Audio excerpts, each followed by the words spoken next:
بسم الله والسلام على رسول الله صلى الله عليه وسلم. يقول مؤلف حفظه الله تعالى النقطة الخامسة، نقطة ya tano, akielezea fadhlu yaumi nahari, fadhila za siku za kuchinja, wa ahkamuhu, na hukumu zake. Fadhlu yaumi nahari, fadhila ya siku ya kuchinja, wa ahkamuhu, na hukumu zake. Al-ilmi wakitaja neno an-nahar, sema hii imekuja neno an-nahar, ndani yake tunakusudiwa mambo matatu. Wanasema an-nun, hiyo nuni ya kwanza hiyo ilivyo kwenye neno an-nahar, kuna herufi tatu hapa, nuni na ha na ra. Wanasema an-nun, nun hiyo imekaa niaba ya neno lenyewe an-nahar. Hiyo nuni hiyo ni neno lenyewe linaitwa an-nahar kwa maana imekaa sehemu ya kuchinja. Na hiyo ha wanasema pia wanakusudia al-halqu, kwa maana kuna kunyoa siku hiyo, kuna kuchinja pia kunapatikanika na kunyoa, al-halqu. Na ile ra ikaja ar-ramyu. Kwa hiyo siku hiyo kuna mambo matatu makubwa yanapatikana katika siku hiyo ya kuchinja. Kwa hiyo an-nun kwa maana an-nahar, na al-ha kwa maana al-halqu, na ar-ra ar-ramyu. Kwa kuna masala ya kuchinja, masala ya kunyoa, na masala ya kurembea. Na pia imeitwa yaumun nahar kama kwenye hadithi Allah akaita huwa al-hajjul akbar. Hiyo yaumun nahar ndio anasema hiyo ndio siku ya hija kubwa, kama kala sallallahu alayhi wasallam. Wanasema yaumun nahar, kwenye muallif inaendelea chini, yaumun nahari, siku ya kuchinja, yaumun adhim, ni siku kubwa duniani, liannahu, sababu mambo yalivyo, yaumul hajjul akbar, hiyo yaumun nahar ndio siku ya hija kubwa. Hapa yeye hajaleta hadithi, lakini kuna hadithi imepokelewa kwenye ashabu sunan ndio inaelezea hiyo yaumun nahar, yaumul hajjul akbar, kwa sababu hiyo siku ya kuchinja ndio siku iliyokuwa kubwa. Wa huwa afdalu ayyamil amma, nayo ni siku yenye fadhila. Wa huwa afdalu ayyam, nayo ndiyo siku zenye fadhila. Hiyo siku hiyo yenye fadhila katika masiku ya mwaka mzima. Wanasema masiku kwa ujumla wake, yale watu yanawazungurukia kwa mwaka mzima, basi katika siku yenye fadhila kuzipita siku zote, basi ni hiyo yaumun nahar, kama thabata an rasulillah sallallahu alaihi wasallam, kama ilivyothibiti hilo kutoka kwa mtume sallallahu alaihi wasallam, annahu qala, kwamba yeye amesema, qal inna a'zama al-ayami inda Allah, hakika masiku yaliyokuwa makubwa mbele ya Allah, inna a'zama al-ayam, hakika masiku yaliyokuwa makubwa, inda Allah, mbele ya Allah, inda Allah ta'ala, mbele ya Allah mtukufu, yaumun nahri, ni siku ya kuchinja. Masiku yaliyokuwa makubwa duniani, basi yaumun nahri. Wa fi hadha al-yawm, na katika siku hii, al-khuruju ila al-musalla, kuna kutoka kwenda kwenye sehemu za wazi, li salati al-eid, kwa ajili ya kuswali swala ya Eid. Wa fi hadha al-yawm, na katika siku hii, al-khuruju ila al-musalla, kuna kutoka kwenda kwenye sehemu za wazi. Al-musalla kama anavyoelezea Ibn Hajar al-Asqalani rahimahullahu ta'ala, anasema hizi sio sehemu za majengo kama vile msikitini au kwenye mahol huko, kwenye maukumbi tofauti tofauti. La, hizi ni sehemu za wazi, ima kwenye viwanja, kwa jangwani na sehemu nyinginezo. Sasa hiyo siku ya kuchinja hiyo, ndani yake kuna kupatikana watu kutoka kwenda kwenye kusalla bi salati al-Eid, kwa ajili ya kutekeleza swala ya Eid. Wahia wajibatun ala al-qawli rajih, nayo hiyo swala hiyo hiyo swala ya Idi ni wajib kwa kauli yenye nguvu. Wahia nayo hiyo swala wajibatun ala alqauli rajih, ni jambo lenye nguvu au ni wajibu kwa kauli yenye nguvu, kama thabata, kama kala Ibn Taymiyyah rahimahullahu ta'ala, kama hivyo alivyosema Ibn Taymiyyah rahimahullahu ta'ala. Yani swala pamoja na ile sina kuchinja kwenyewe, yani kwa kauli yenye nguvu ni wajibu, kwa sababu kuna amri ndani yake. Ndio maana kama Mtume na kuambiwa umma wote, fasalli rabbika wanhar, yani swali, yani ni amri, swali kwa ajili ya Mola wako tu na uchinje kwa ajili ya Mola wako tu. Kwa hiyo kuswali ni wajibu kama vile kuchinja ni wajibu, lakini kuchinja ni wajibu kwa sababu ikiwa huyo mtu ana uwezo, ala alqadir, kwa mtu ana uwezo wa kuchinja, basi kwake ni wajibu. Ama yule ambaye sio na uwezo, hiyo kwake itakuwa ni sunna. Ama masala ya kuswali, wale ambao wana udhuru kwao ni wajibu, salama waona kwa nini ni wajibu. Anasema wa fi yaumi nahari, na katika siku hii ya kuchinja, dhubihal udhiya, kuna kuchinjwa vichinjwa au kuna kuchinja wanyama. Wa fi yaumi nahari, na katika siku hii ya kuchinja, dhabhul adhiya, hiyo ndio sawa sawa, dhabhul adhiya, kuna kuchinja wanyama, wa tauzi'iha, na kuzigawa au na kuzitawanya nyama hizo, wal akli minha, na kula katika nyama hizo, wadhalika baada salati al-Eid, na jambo hilo litatekelezwa baada ya swala ya Idi, ila akhiri ayami tashrik, mpaka mwisho wa ayamu tashrik. Kwa katika siku hiyo nahari kuna masala ya kuchinja wanyama. Baada ya kuchinja kuna masala ya kugawa hizo nyama, pia kuna masala ya kula hizo nyama, na hilo litatekelezwa ila kuchinja na kugawa baada ya kuswala ya Idi, ila akhiri ayami tashrik, mpaka mwisho wa ayami tashrik. Tumeelezea kwamba mtu akakosa siku ile, basi siku yake atachinja mwezi 11, mwezi 12, mwezi 13 mpaka kuzama jua. Siku hizo zote siku za kuchinja. Wa hiya wajibatun ala alqauli rajih, na hilo jambo la kuchinja hilo ni jambo la wajibu kwa kauli yenye nguvu. Jambo la wajibu kwa kauli yenye nguvu. Maelezo yake, mambo ya swala na kuchinja yote yanafanana. Ndio maana ukitaka swala ile, ndio maana Mtume aliwataka watoke hadi wale ambao wenye hedhi, wale ambao vikongwe, vigoro, wote ambao watoke hadi wanawake, na maana waende kwenye misala, watajitenga hali ya Allah na swala, lakini baada ya swala yale yanayoendelea yote wao yanawahusu. Kwa hiyo anasema hii inaonyesha kuwa ni wajibu, kwa baadhi ya madhahib kama Shafi'i wanasema ni sunna tu muakkada, yani ni sunna iliyokokotezwa. Kwa hiyo anasema jambo la kuchinja ni wajibu kwa kauli yenye nguvu. Ndio maana katika kipengele hicho na ilmi wanataja masala kutingia hadi kukopa. Ikiwa mtu labda ana uwezo akakopa afu akalipa, basi atatekeleza. Akamtaja kama yule ambaye mwenye mshahara wa mwezi au anafanya kazi kwenye makampuni tofauti, ima ya binafsi au ya kwa ajili ya serikali.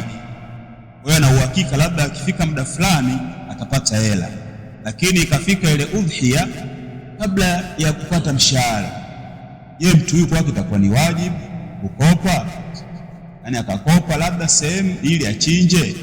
Kwa alilmu wanataja masala ya iqrar, nasema kutakuwa pia ni wajibu. Mtu anaweza kawa yule ambaye ana uwezo huo, ana mshahara, ana uhakika na mshahara wake utatosheleza zile gharama za siku ya Idi nyumbani kwake, alafu bado hela zitakuwepo, basi atakopa mnyama alafu atakuja kulipa. Ama yule ambaye hana uwezo huo, basi yeye atakiwa tu afanye subira, muombe Allah jalla wa ala. Ama yule mwenye deni alafu atakaachinje, au kipi atatanguliza? Ambao ataanza kutanguliza deni, kwa sababu deni lina dhima ndani yake, alafu wa kuchinja watafuatia mbele.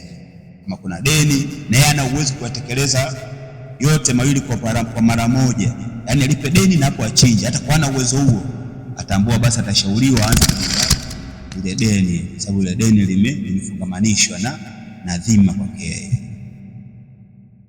Wa yushra at-tahni'a, na imewekewa sheria kupongezana bil Eid, kwa siku ya Eid. Mithlu qawli al-muslim, mfano wa kauli ya Muislamu li akhihi, kumwambia nduguye, takabbala Allahu minna wa minkum, Allah tukubalie sisi na nyinyi. Takabbala Allahu minna wa minkum, Allah tukubalie sisi na nyinyi. Kama thabata ani salaf, kama ilivyothibiti hilo kutoka kwa salaf. Kama thabata ani salaf, kama ilivyothibiti hilo kutoka kwa salaf rahimahullahu taala. Kwa hiyo kuna masala ya atahnia, kupongezana. Kuna masala ya kufanyaje, ya kupongezana siku ya Eid. Wa takabbala Allahu minna wa minkum, hicho ndio kilichothibiti. Ama takabbala Allahu minna wa minkum salihal a'mali, kuongeza neno hilo halipi. Ama takabbala Allahu minna minkum, hayo yapo sahaba wakifanyiana pongezi hizo.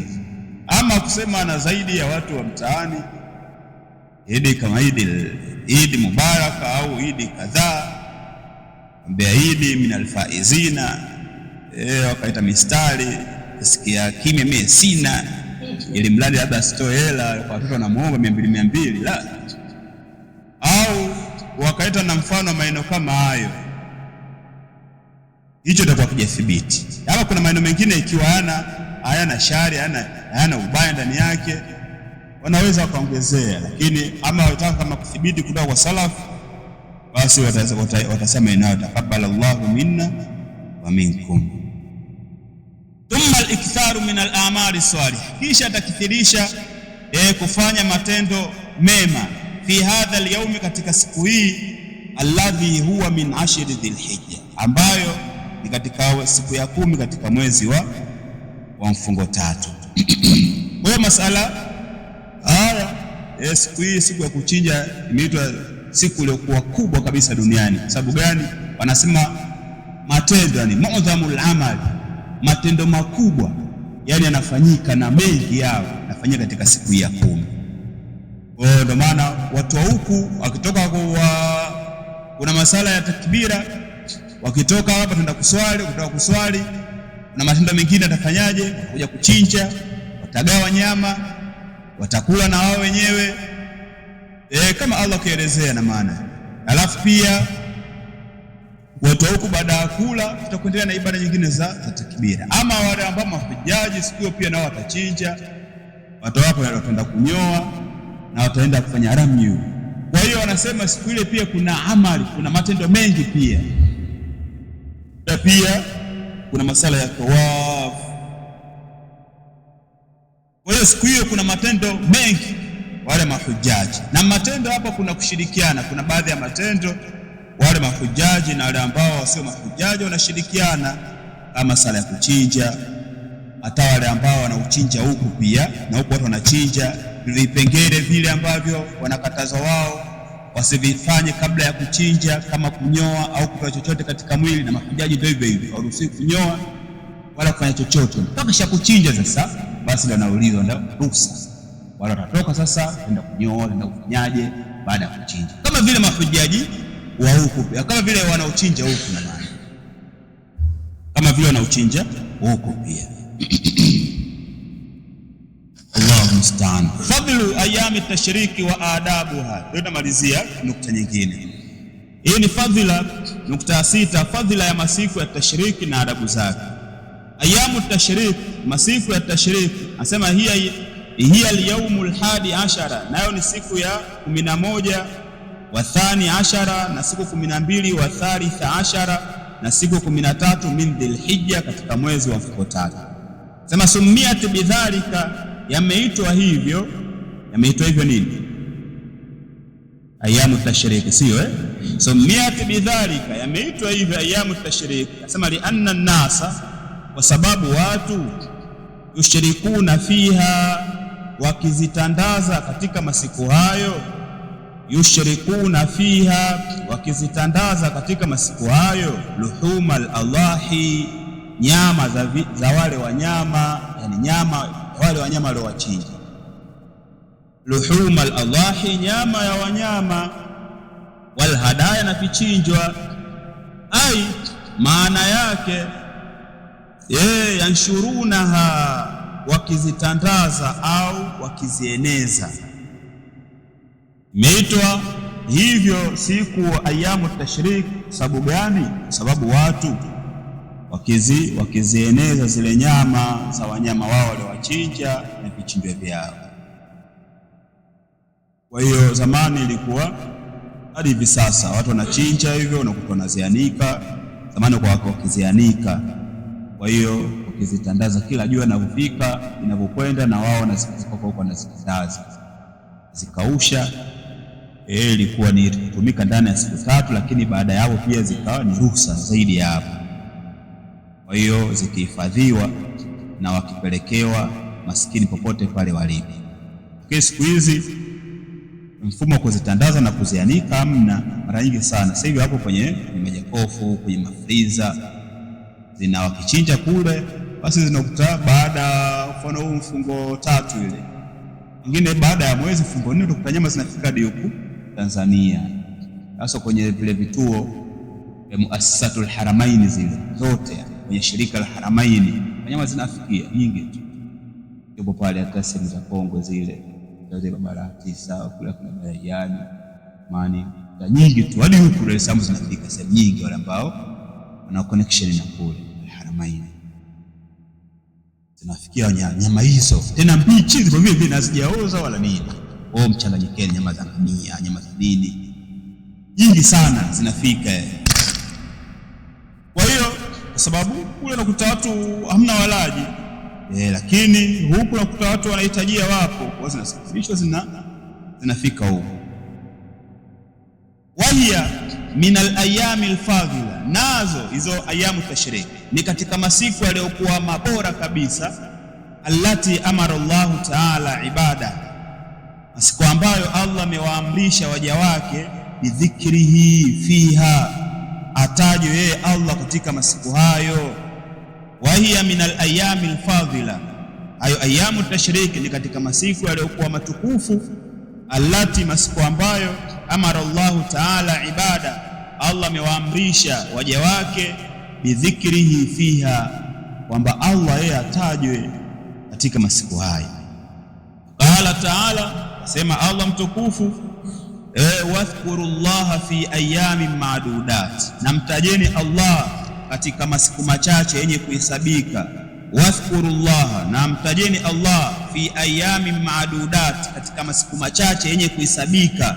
Kwa tumesema ayamu maalumati, ukataja hiyo ya ayamu al-ashri min dhilhijja, mtafsiri kabla basi na wengine. Sasa hapa naomba tumtaje Allah katika masiku machache yenye kuhesabika.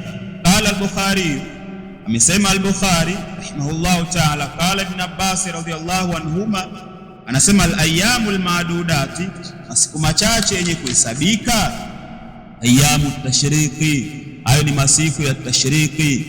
Wa qala Ibn Rajab rahimahullahu ta'ala al-Hanbali, na amesema Ibn Rajab, asema hadha qawlu Ibn Umar, hii ni kauli ya Ibn Umar, Abdullah ibn Umar, wa akthari ulama, ay wa hadha qawlu akthari ulama, na hii ni kauli ya wengi katika wanachuoni. Tafsiri hivyo kwamba ayamu ma'dudat ya ayamu tashrik. Kwa hiyo Allah ameamrisha, na maana waja wake watajwe yeye katika masiku haya. Waya ayamu dhikrin wa aklin wa shurbin, nayo ni masiku ya kumtaja Allah, na masiku ya kula na masiku ya kunywa. Nukta 3 hizo. Rasulullah sallallahu alayhi wasallam, kutoka kwa mtume wa Allah, sala na amani zimfikie juu yake, kaulu, katika kauli yake aliposema ayamu tashriq, masiku ya tashriki, ayamu aklin, ni masiku ya kula, wa shurbin, na masiku ya kunywa, wa dhikrillahi azza wa jalla, na kumtaja Allah azza wa jalla. Kwa hiyo ayamu tashriki ni masiku hayo ya kula na kunywa na kumtaja Allah azza wa jalla. Lakini leo nakuta ni kinyume. Leo nakuta ni kinyume. Watu ya masiku wanaweza katika nukta tatu hizo wakaweza mbili, lakini nukta moja ikawa imefeli. Wakala na wakanywa, lakini si katika kumtaja Allah, hapo wakafeli. Kumtaja Allah ikiwepo na maana, wanasema kwa uchache mtu akaita bismillah, kumtaja Allah kabla ya kula, na tahmidi baadahu, na kumhimidi Allah baada ya kula, wewe wal adhkari wal ad'iya al munasaba, ndio chooni za kuingia, na pia watakbiru fi, na kuyatakbira katika masiku hayo. Hiyo ni sehemu pia katika kwa uchache katika kumtaja Allah azza wa jalla. Masiku mangapi hayo? Matatu lakini mal asaf watu pengine wanaenda kumtaja siku moja tu, siku ile ya Eid tu watu wakaja takbira, baada ya hapo hamna tena takbira.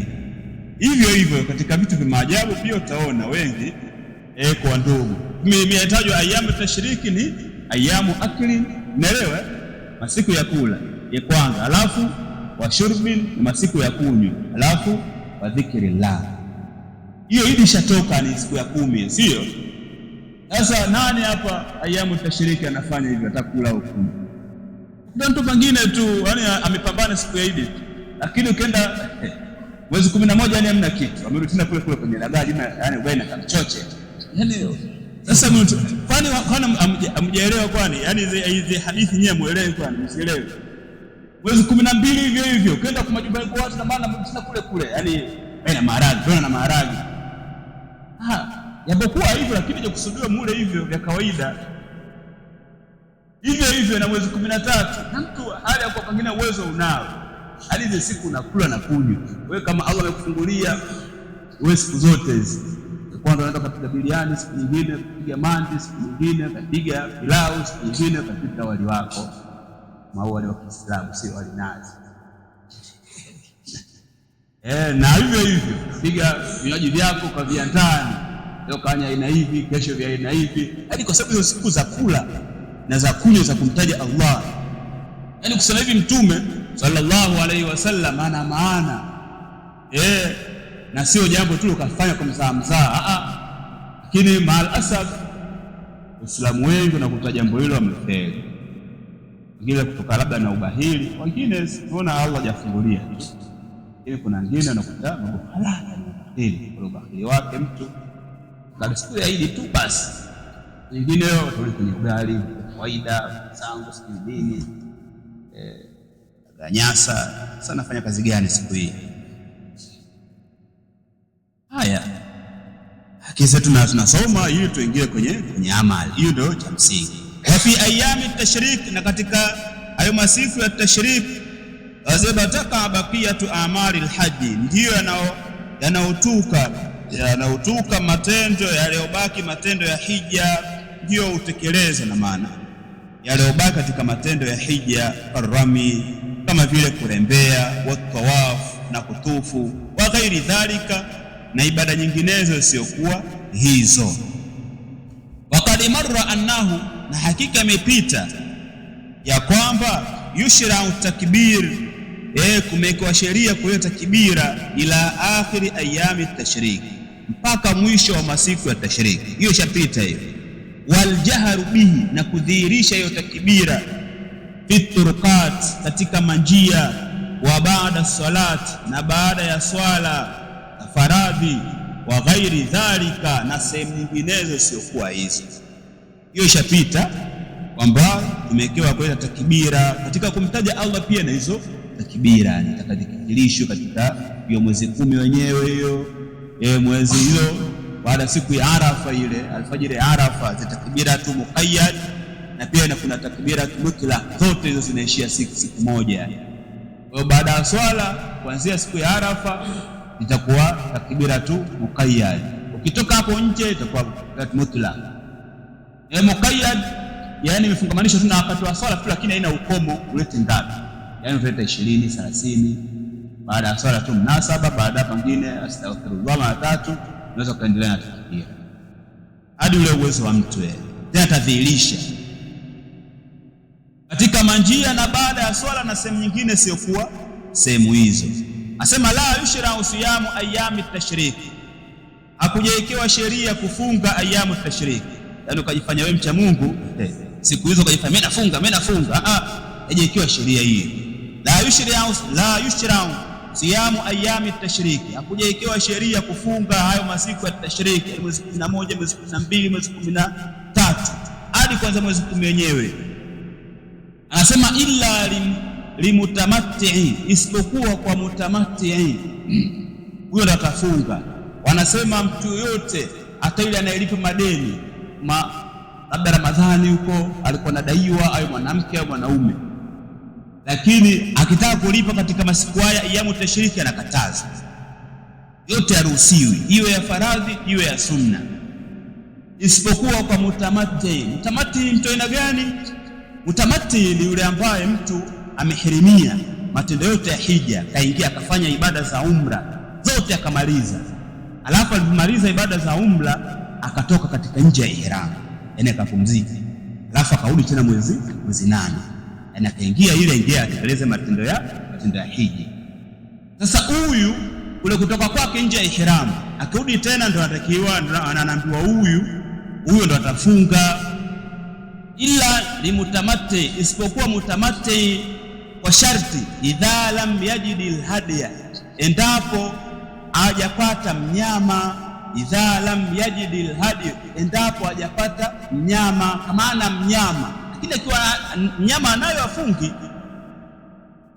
Ikiwa hajapata mnyama, ala alqauli rajihi, kwa kauli yenye nguvu, lidhahiri kaulihi taala, kwa dhahiri ya kauli yake Allah mtukufu aliposema faman lam yajid fasiyamu 3 ayamin fil haji, na yule ambaye amekosa mnyama, asiyepata mnyama, basi atafunga siku 3 akiwa hija. Siku gani? Ndio hizo ayamu tashrika atazifunga yeye. Alafu ikaja wasabatu idha raja'tu, sio na masiku 7 pia ataporudi nyumbani kwao, yani siku 7 ataje kuzimalizia nyumbani kwao, sio kama Lukumbule huko kwa hiyo ataje kuzimalizia huko, lakini siku 3 atakuwa zifunge kule. Kwa sababu gani? Sababu alifanya ibada za umra, alihirimia, kisha kaingia kwenye umra, hapo akatoa katika ihramu yake. Kwa hiyo atakiwa atoe fidia. Kwa fidia yake akiwa na mnyama, basi hamna masala kufunga. Nyama ana wa kuchinja, basi atakiwa afunge siku 3 akiwa kule, na siku 7 atakuja kuzimalizia nyumbani kwao. Al-Baqara aya 196. Wa qawlu fil haji, anasema wa qawluhu fil haji yaumu ma qabla yaumil nahri wa ma ba'dahu, na kauli yake wa qawluhu fil haji, na kauli yake inayosema kuhusiana na hija yaumu ma qabla al-yaumi an-nahri, yani inaenea kabla yaumu an-nahri wa ma ba'dahu, na baada ya yaumu an-nahri. Atadkhulu fihi ayamu tashrik, ataingiwa ndani yake masiku ya tashrik. Waqad warada an ibn Umar wa Aisha, na hakika imesimuliwa kutoka ibn Umar na Aisha radhiyallahu anhuma annahuma qala, kwamba hao wawili wamesema lam yurakhas fi ayami tashrik, mtume hajaruhusu au sheria haijaruhusu katika kufunga ayamu tashrik. Lam yurakhas fi ayami tashrik, hakuruhusiwa mtu kufunga kuafi katika masiku ya tashrik, an yusamna, kufunga, na ile mkuja kufunga limekuja mwisho. Hakujaruhusiwa katika ayamu tashrik an yusamna, kuyafunga masiku hayo, illa liman lam yajidil hadiya, isipokuwa kwa yule ambaye amekosa mnyama wa kuchinja. Pia sio hivyo tu, wakana mutamatti'un, hayo namalizia na hivyo, na akawa pia mutamatti. Wa hadha lahu hukmu rafi, na maneno haya au na hadithi hii ina hukumu ya rafi. Hukumu ya rafi ni hukumu kwamba imeegemezwa kauli hiyo mpaka kwa nani? Kwa Mtume sallallahu alaihi wasallam. Kwa hiyo maneno hayo yana hukumu ya rafi. Qala Shaukani rahimahullahu ta'ala, amesema al-Imam Shaukani rahimahullahu ta'ala, sema wa hadha aqwa al-madhahib, na hii ndio madhhab iliyokuwa na nguvu zaidi. Yani kwa kauli hiyo ndio tutanayo madhhabu yenye nguvu zaidi ya kufuatwa na kusikilizwa. Wa ayamu tashriki bil idafati, na masiku ya tashriki kwa kujumlisha, ila yaumi nahari, mpaka siku ya kuchinja. Hiya ayamu, nayo ni masiku dhubiha lil Allahi, ya kuchinjwa wanyama au kuchinjwa, wal hadi, na pia na kuchinjwa wanyama. Al Allahi na kusudia wanyama, wal hadi bimaana wahid, isipokuwa na kusudiwa tofauti. Wanyama wale ambao nyama zao zishapasuliwa, na kuna wengine wanyama ambao wamechinjwa miachwa tu. Wa ayamu tashrik, na masiku tashrik bil idafati, kwa kuegemeza au kwa kuunganisha au kwa kujumlisha, ila yaumi nahri, mpaka ile siku ya kuchinja. Sio inakuwa siku ngapi hiyo? Kwa siku ngapi? Siku 4 hizo, unaelewa? Ayamu tashrik, masiku ngapi? 3. Bil idafati, kwa kuunganisha au kwa kujumlisha, ila yaumi nahri, na siku ya kuchinja. Kwa kuchinja siku ngapi? Ya kwanza inakusudia ile siku ya 10 ile, ukijumlisha inakuwa ngapi? 4. Sema hiya ayamu dhabhi lil Allah, hayo ni masiku ya kuchinja nyama. Mnaelewa?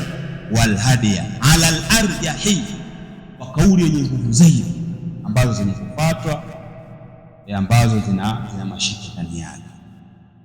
Kwa hiyo siku hizo 4 ndio siku za kuchinja. Maana mtu kama hajachinja ile mwezi Soba lazima uchinje mwezi 10 tu.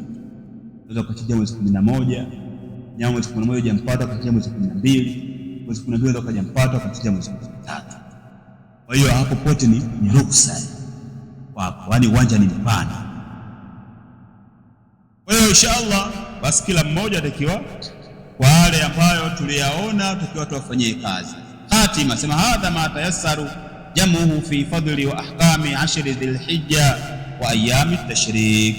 Haya ndiyo yamefanya wepesi kwa kusanya kwake katika fadhila na hukumu ya masiku ya mwezi wa mfungo 3 na ayamu tashrik. Akhiru dawana alhamdulillahi rabbil alamin. Kwa hiyo ufupi hii kuna risala ya muda mfupi na siku kadhaa ndani ya wiki moja, lengo kwa ajili ya kusoma zile hukumu chache ambazo zinafungamana katika masiku haya 10. Hii tumesoma hukumu tu chache yale ambayo yanashikamana katika masiku haya 10. Kuna risala nyingi, kuna pia kuna fadhailul ayami al-ashr min dhilhijja ya Ibn Rajab Allahu ta'ala, na pia ameelezea kwa ufupi kama hivyo. Lakini pia kuna al-ahkamu al-udhiya, huyu pia Sheikh Ibrahim al-Mazrui pia ana risala nyingine ya ahkamu al-udhiya, kitabu kizuri. Yani risala zipo kama kata sijui 7 sijui 6 zile, yani hiyo hukumu za kuchinja tu imetaja yale masharti sijui ya nyama sijui na awe vipi, ana miaka mingapi, ametaja kwenye kipengele hicho. Hapa hajajumlisha hiyo risala nyingine, ajitegemea na hii risala nyingine najitegemea. Kwa hiyo inshallah kiufupi yale tuliyosoma yanatakiwa tuyaingize kwenye amali. Hicho ndio lengo la kusoma, hii tuingie kwenye amali. Kwa hiyo tumeona tokea masiku ya mwanzo anapoanza kuna masala ya kufunga, kuna masala ya ibada kujikurubisha, na kuna kauli ya Mtume kwamba hakuna amali yoyote ambayo inapendeza zaidi kwa Allah kuliko ile amali inayofanywa katika masiku haya 10 ya mwezi wa mfungo 3. Kwa hiyo tushaisoma mwanzoni tu. Kwa hiyo takiwa sisi tufikirishe kufanya matendo na kuitumia vizuri, kama kwenye mukadima kama tulielewa kwamba takiwa tuzitumie zile fursa za misimu ili mtu apate kujiongezea na maana katika zile ibada zake, takiwa yeye apambane. Hiyo inakuwa ni misimu na maana ya kushindana wale wenye kushindana mambo ya kheri. Amefanywa hivyo kwa sababu ili mtu apate uchangamfu, maana kuta msimu haifuatani, mwingine anakuta msimu moja, msimu mwingine kidogo na pumzika, maana moja msimu mwingine, ili upate uchangamfu wa kufanya yale amali na kuziendea kwa uchangamfu. Kwa hiyo tumetoka Ramadhani, pengine tukapumzika kidogo, nini Dhulqaada, nini Shawwal, tuje sio Dhulqaada, sababu fungo tatu iibuka tena, haya tukapambane tena. Harami pia kuna kufunga pia, ndio kupumzika hivyo hivyo, mara imekuja tena, yaani ile fursa na kutaziishi ima kwa siku au kwa masiku au baadhi ya miezi. Kwa cha msingi sio kusoma kumaliza au kuelewa hadi ukawa umeelewa alafu amali ikawa hamna, hiyo hamna tija yoyote. Soma ili tuingie kwenye amali. Kwa hiyo na mifumo hiyo ikiwa sisi kama mfumo wa kuchinja inahitajia gharama, basi tuwe utaratibu wa kujiwekeza katika vibubu na kufanya matendo yetu kwa ajili ya kuchinja kwa mwaka mara moja. Kama mtu anaazimia kumtafuta mbuzi wa 100,000, wewe asilimia wengi tuna uwezo nao, labda atakuwa nia zetu hazijakuwa madhubuti. Kama vile mtu anaanza kusema nataka smartphone mwaka huu, basi unaipata ile smartphone kitizamo 300,000 na unaipata vizuri tu. Sasa itakusaje wewe kuchinja maana mbuzi mmoja? Wewe kama tutaweka nia zetu madhubuti, basi tutakuwa na uwezo pia ufanyaje wa kuchinja. Kwa hiyo haya pia tumehamasika na masala kwa kutekeleza zile ibada. Kwa hiyo wale ambao wamekosa hiyo, basi na kufunga, na maana hata siku ya 9 siku ya Arafa kuna masala kwa kufikirisha, basi upate faragha hata siku ya Arafa ile, muomba Allah, wewe una shida nyingi, matatizo mengi. Kwa hiyo usisahau kumlilia matatizo yako Allah, sababu wengine hao hawana uwezo kutatulia matatizo yako. Wewe una shida nyingi, watu wengi sana hizo shida hawaziwezi kuzitatua shida zao, lakini Allah zote hizo yeye kwake anaziweza na ni nyepesi mno. Kwa hiyo wale ambao wana changamoto, mwingine ana kazi, ana mtaji, ana nini, ni fursa kama hizo, omba Allah jalla wa ala na kukurubisha kwake yeye ili amfanyie sahali katika mambo yake. Hili ikiwa ugumu, mambo mengi ambapo kujikurubisha kwa Allah kwa ibada tofauti hapo mbali, basi na ule ugumu wa maisha pia ndio kabili, na sisi hatuna uwezo kutokana nao. Inshallah tutajiandaa kama risala nyingine inshallah kwa ajili ya faida hii. Hapo katika upande wa kina mama kuna risala na nisomeshe ile durusul muhimma, kama wiki ngapi, lakini durusul muhimma ina faida nyingi kwa ajili ya wanawake. Hiyo sio cha Ibn Baz, hiyo sio ya Ibn Baz, hiyo sio ya Ibn Baz. Yaani ina faida nyingi sana, afu na maneno mapya, yaani maneno ya kigeni ya kisasa. Niona hata ile ilibidi tuisome hata kwa wiki moja hivi, kama wiki moja au wiki mbili. Ile wiki mbili nataka kuchukua wiki moja kidogo, itakuwa kiugumu. Sasa tu wiki mbili wewe tukaisoma. Ile kuisoma kwetu sisi itakuwa ni uzuri katika kuwasimamia wanawake, kwa sababu kuna vipengele vingi vinahusu wanawake, lakini wasimamizi ni sisi. Yaani za nukta nyingi zile, kuna nukta zinahusu sisi na wanawake umo, lakini kuna nukta ni hususi kwa wao, na wao wanawake wanaweza kusoma vitu vingi, lakini utendaji kazi na kutaamua. Kama wewe mwanaume haujui au hujakuwa msimamizi mzuri, wanawake wanajua mambo mengi, lakini yanaweza kukuzia yote haya. Yaani mwanamke sio kuwa na elimu nyingi sana, yaani mwanamke ataka maneno sana, ambiwe maneno hivi makavu, yaani aya moja tu maneno 30 tena ya kumuumiza. Soma maneno 30 hizi sababu anakamua kuamua kumfanyia kazi na fanyia kazi vizuri. Kwa hiyo vile hata kwa visoma mkeo hata umeona ana taaluma nyingi, lakini akawa ndio mjinga namba 1. Yani ima siyafanya mambo hayo, hizo taaluma siziwezi kuzisimamia. Ndio maana unakuta mwanamke amesoma lakini ameolewa na mlevi. Alafu mtizame kwa aliolewa na mlevi, yeye anatekeleza hizo ibada, anajua ni pengine zipi na wajibu nini. Yeye nyafuatilieni tu, yani hamna ibada kana kwamba naye hajafanyaje, hajasoma kabisa. Au sio mlevi tu akaolewa tu na mtu ambaye labda mwenye maisha, lakini afuatilie mambo ya dini, basi naye ile ijabu atakupeni, kama ni kama atakupeni mambo yote yale ya ajabu yote atafanya. Sio kama ana hadithi au aya, yani usimamizi. Unaelewa? Kwa hiyo vile vitu ukivijua sisi unaweza kumsimamia familia yako vizuri tu, sababu unataka usimamizi. Maana Allah ndio akatukua usimamizi wa rijali au amuna ala nisa. wao hawezi kusimamia vitu kama hivi.